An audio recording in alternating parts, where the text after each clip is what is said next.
Égypte, le pays de Cham. Psaume 106, versets 21 à 22. Égypte, le pays de Cham. Psaume 105, verset 23. Égypte, le pays de Cham. Psaume 78, verset 51. Égypte, le pays de Cham. Psaume 105, verset 27. Égypte, le pays de Cham. Psaume 105, verset 23 à 27. L'Égypte est le pays de Cham par 144 versets dans la Bible.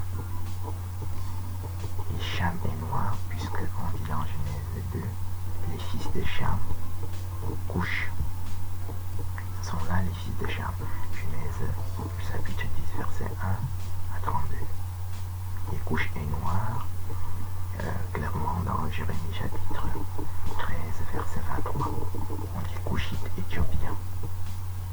Selon les translations, les versions des Bibles qu'on prend, on dit Couchite éthiopien, mort avec M-O-R-E, mort avec M-A-U-R-E, selon les versions des Bibles qu'on prend. On trouve aussi nègre, noir, couche avec K, couche avec K-U-S-C-H, K-U-K-O-U-S-C-H, etc.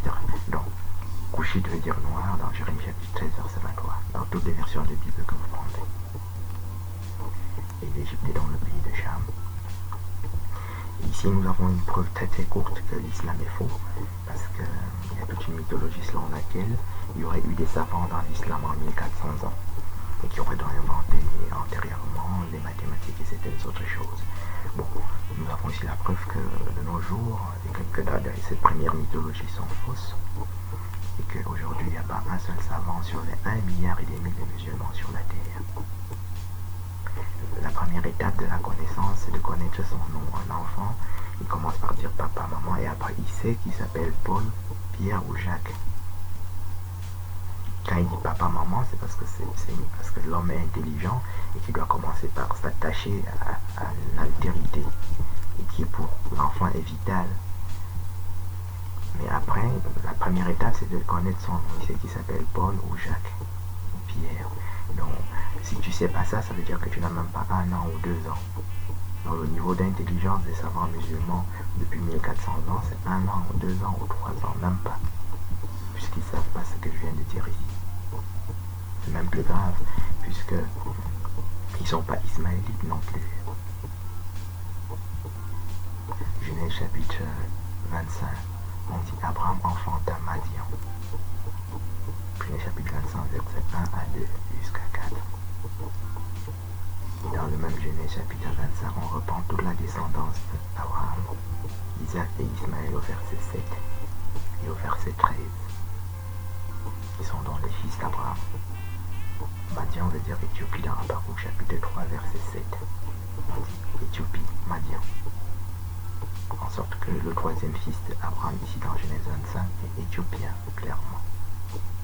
C'est-à-dire noir, comme nous venons de le définir, et que donc tous les autres descendants d'Abraham sont noirs. Donc Genèse 25 se lit donc aussi Madian au verset 2, Madian au verset 4, et Ismaël au verset 13 et au verset 7. En sorte que on peut dire Ismaël, Madian, Madian en le lisant à l'envers. Ou Madian, Madian, Ismaël. Les Ismaélites sont donc noirs, éthiopiens, dans Genèse 25. Ils le sont aussi dans Genèse 37, qui dit Ismaélite, Madian, Madian. Et dans Psaume 83, on dit Madian, Ismaël.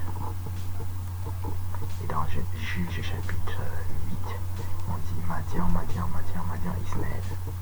À 7 reprises. Ismaël et Madianite à 7 reprises dans Juge chapitre 8. Ismaël est donc madianite de manière systématique dans la Bible. Dans les 3 exemples que nous venons de citer, Genèse 25, Genèse chapitre 37 et Juge chapitre 8.